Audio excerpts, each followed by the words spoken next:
ഇതേപോലെ റെക്കോർഡിങ് നടന്നു.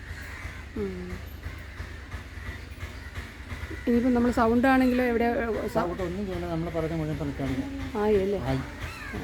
ഈ പയ്യെ മൂവ് ചെയ്യുക, പയ്യെ മൂവ് ചെയ്യുക.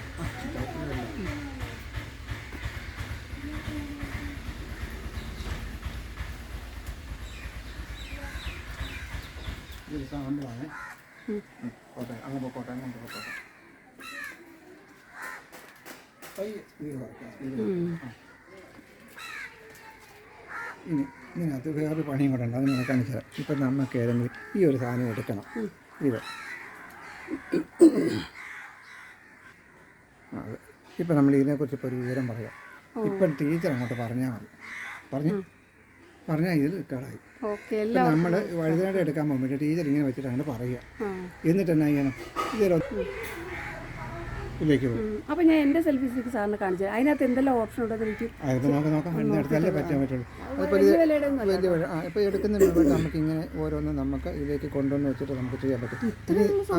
ഇനി അതുപോലെ ഇതിനിപ്പോൾ നമുക്ക് ഒന്ന് ഷാർപ്പാണെന്നുണ്ടെങ്കിൽ പയ്യെ ഇതിൻ്റെ വോയിസ് ഒക്കെ നല്ല ക്ലാരിറ്റിയാണ്, നല്ല ക്ലാരിറ്റിയാണ്.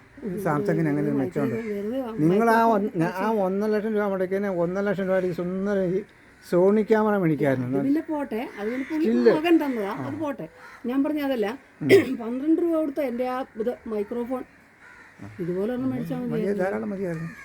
ചോദിക്കാൻ പറ്റില്ല സാറിൻ്റെ. അപ്പോൾ ഇത് പോസ് ചെയ്യാം. ഇത് കണ്ടില്ലേ ഈ സ്ട്രക്ചർ, ആ പോസ് നമ്മൾ ചെയ്ത് കൊണ്ടുകൊണ്ട് എന്താ എൻ്റെ ആ ഇതിൻ്റെ റെക്കോർഡ് ചെയ്തു. ഇത് ഈ സാധനം റെക്കോർഡ് ചെയ്തു, പോസ് കൊടുത്തു, വീണ്ടും എടുത്തെടുക്കുക.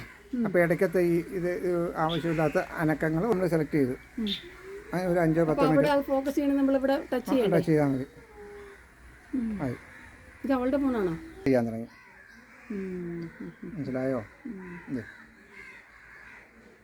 നല്ല ആരോഗ്യമുള്ള മനുഷ്യനത്തേക്കാണ് ഇങ്ങനെ ഇരിക്കും എന്നൊക്കെ പറഞ്ഞ് നമ്മൾ ഇപ്പോൾ ഈ കാര്യങ്ങൾ പറയുന്നു.